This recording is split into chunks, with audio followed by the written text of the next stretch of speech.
Assalamualaikum warahmatullahi wabarakatuh.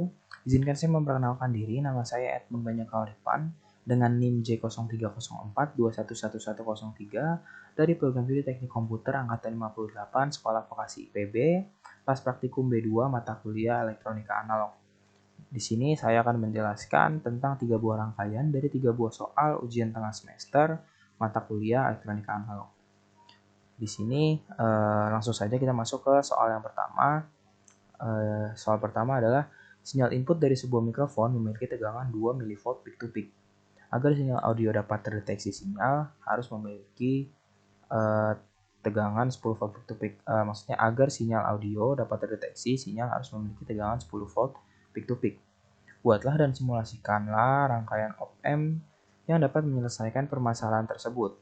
Input dapat menggunakan sinyal generator sebagai perumpamaan mikrofon. Tampilkan sinyal sebelum dan sesudah menggunakan op-amp pada osiloskop. Nah, di sini berarti tegangan inputnya adalah 2 mV peak to peak, harus sementara supaya sinyal audionya dapat terdeteksi harus memiliki tegangan 10 volt peak to peak. Ya, di sini saya buka dulu rangkaiannya.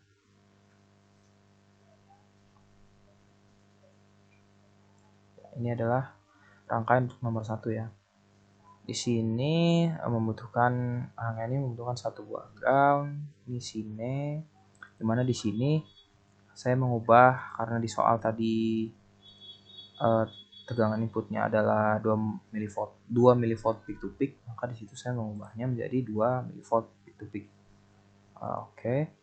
Lalu di sini ada resistor dengan resistansi 100 ohm dan resistor dengan satu lagi resistor dengan resistansi 500 kilo ohm. Lalu baterai, di sini saya menggunakan baterai yang tegangannya 15 volt. Lalu ada DC voltmeter untuk menampilkan apakah tegangannya ini berubah menjadi 10 volt peak to peak supaya terdeteksi oleh mikrofon tadi. Dan di sini adalah hasil sinyal osiloskop untuk menampilkan hasil sinyalnya. Langsung saja kita jalankan hasil sinyalnya. Sebentar. Nah, ini sudah muncul ya. Kita bisa melihat di sini. Ini adalah sinyal inputan yang tadinya nilainya 2 mV peak to peak. Lalu begitu melewati rangkaian op-amp ini, di sini outputnya berubah menjadi 10 volt peak to peak. Di sini makanya berubah menjadi lebih besar. Dan di sini kita bisa lihat ya pada DC voltmeternya. Pada DC voltmeternya di sini maksimal dia berubah dari 0 karena peak to peak ya. Jadi dari lembah ke gunung itu 10 sampai 10 volt peak to peak. Nah, kita bisa lihat. Nah, ini sebenarnya masih bisa. Ini karena belum mencapai puncak. Masih bisa lagi turun kembali. Jadi pokoknya ini maksimalnya 10 volt peak to peak ya. Di sini pada peak di sini 10 volt dan begitu pula akan turun lagi ke 0. Nah, dimana ketika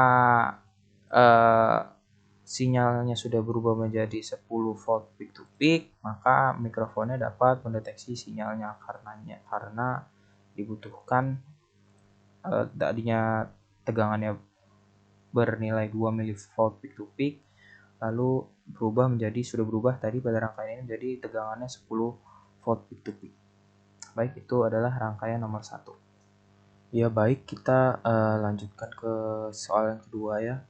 Di sini soalnya adalah sinyal yang dihasilkan oleh generator memiliki bentuk sinusoidal. Namun agar dapat mendeteksi frekuensi dari sinyal, suatu alat harus menerima sinyal kotak. Buatlah dan simulasikan rangkaian yang dapat mengubah dari sinyal sinusoidal ke sinyal kotak. Tampilkan sinyal sebelum dan sesudah menggunakan op-amp pada osiloskop.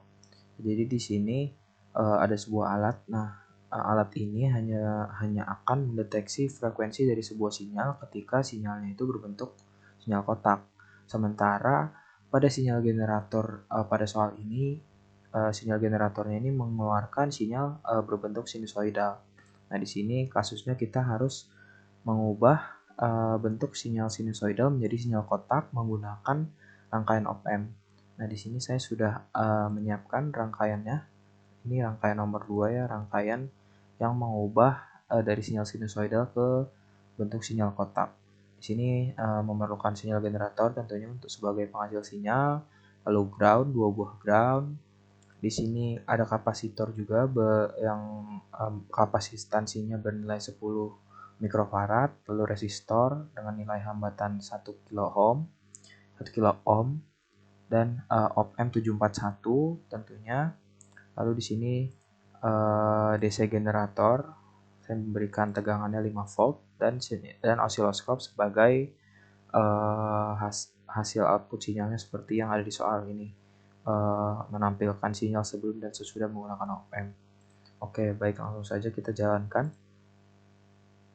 Nah, di sini bisa dilihat ya, pada soal sinyal generatornya memberikan sinyal sinusoidal ya. Lalu pada outputnya mengubah sinyal sinusoidal ini menjadi sinyal kotak, di mana sinyal kotak ini yang dapat diterima oleh sebuah alat yang akan mendeteksi frekuensi dari sebuah sinyal yang ada pada soal. Jadi sudah bisa dibilang rangkaian ini sudah bisa membuat alat ini menerima frekuensi dari sinyal karena sudah bisa mengubah sinyal sinusoidal berubah menjadi sinyal kotak. Baik, ini adalah rangkaian nomor 2 ya. Baik ya, kita lanjutin ke soal yang terakhir. Soal nomor 3. Soalnya adalah sebuah sensor cahaya dapat mengeluarkan nilai tegangan dari 0 sampai 5 volt berdasarkan kondisi cahaya. Sudah ditentukan bahwa sebuah lampu akan menyala jika mendeteksi tegangan yang dikeluarkan sensor cahaya lebih dari 3 volt dan akan mati jika tegangan yang dikeluarkan sensor cahaya kurang dari 3 volt. Buat dan simulasikanlah rangkaian yang dapat memenuhi kondisi tersebut. Tampilkan nilai tegangan yang membuktikan bahwa rangkaian telah memenuhi kondisi tersebut. Baik, di sini berarti batas tegangannya adalah 5 volt dan lampunya akan menyala ketika tegangan yang masuk itu bernilai lebih dari 3 volt atau 3 volt dan lampunya tidak akan menyala ketika tegangan yang masuk itu kurang dari 3 volt. Di sini saya sudah membuat rangkaiannya ya. Untuk rangkaian nomor 3, di sini saya membutuhkan 2 buah resistor dengan resistansi 10 kilo ohm keduanya, lalu beberapa ground, LED BB untuk menampilkan ini lampu LED-nya. Lalu tentu saja di sini saya menggunakan op-amp. Di sini saya menggunakan 2 buah op-amp. Nanti saya akan menjelaskan kenapa saya menggunakan 2 buah rangkaian op-amp ini. Lalu di sini karena di soal tadi batas tegangannya ada 5 volt, makanya saya masukkan 5 volt di sini dan di sini juga sama 5 volt. Lalu di sini karena tadi lampunya akan menyala ketika tegangannya di atas 3 volt dan akan mati ketika di bawah 3 volt, maka saya di sini masukkan 2. Nanti saya juga akan menjelaskannya karena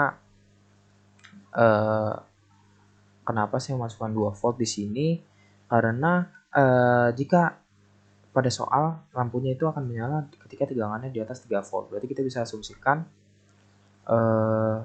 ketika tegangannya bernilai 3, 4 dan 5 volt itu lampunya akan menyala, sedangkan ketika tegangannya berada di bawah 3 volt ya di mana ada 0, 1 dan 2 volt itu lampunya tidak akan menyala.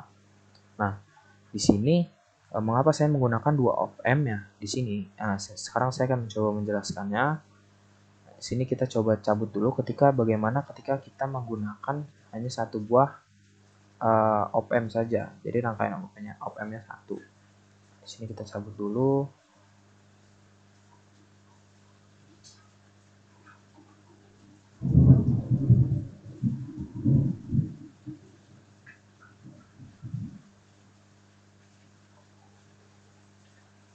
Kita pindahkan dulu ke sini.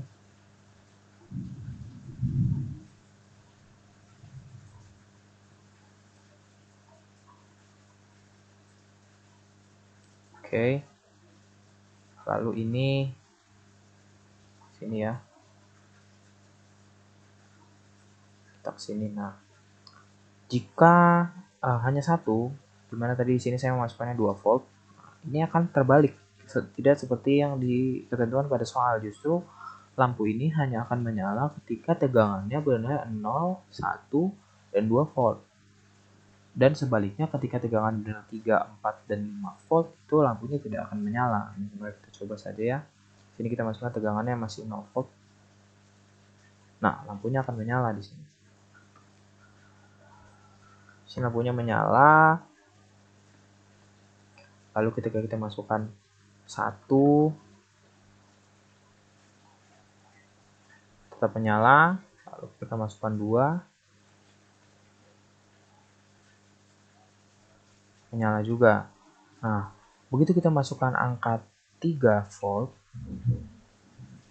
nah, lampunya tidak akan menyala. Begitu juga dengan 4 dan 5 volt, lampunya tidak menyala karena op-amp ini membalik ya. Harusnya jadi dibalik sehingga tidak menyala. Tadi 4 volt, sekarang 5 volt. 5 volt juga tidak menyala. Nah, oleh karena itu saya membuatnya menggunakan 2 op-amp supaya dibalik lagi. Maaf, Proteusnya agak error ya. Sebentar.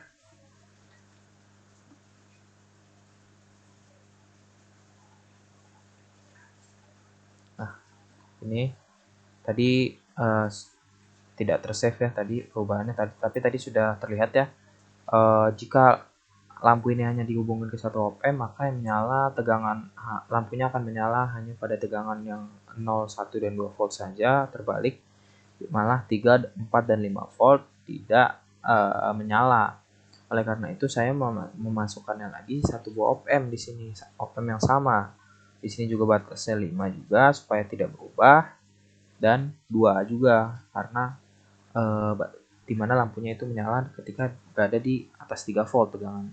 Nah, ketika masuk di sini yang menyala hanya 0, 1, 2, 3, 4, 5 dan itu tidak menyala. Lalu arus tegangannya masuk lagi ke op-amp yang berikutnya, di mana tegangan op-amp ini membaliknya lagi menjadi sebaliknya dari yang tadi, di mana yang tadinya 0, 1, 2 menyala dan 3, 4, 5 volt itu mati, menjadi 0, 1, dan 2 volt itu mati, sementara 3, 4, dan 5 volt itu nyala. Dan di mana sesuai dengan ketentuan pada soal, di mana lampu akan menyala ketika di atas 3 volt dan mati ketika di bawah 3 volt. Langsung saja ya kita coba, di mana ini tegangannya 0 dulu ya. Nah, 0 tidak menyala karena sudah dibalik tadi ya, 0 tidak menyala. Bagaimana dengan 1 volt tidak menyala juga. Lalu 2 volt juga tidak menyala karena masih di bawah 3. Lalu 3 volt. Nah, begitu 3 volt dia menyala. Begitu juga 4 volt dan 5 volt. Nah, 4 volt menyala ya. Lalu yang terakhir adalah tegangan 5 volt, tegangan yang batas akhirnya yaitu 5 volt nyala. Baik, ini adalah penjelasan rangkaian yang ketiga. Mungkin sekian dari saya. Jika ada salah atau kekurangan, saya mohon maaf. Wassalamualaikum warahmatullahi wabarakatuh.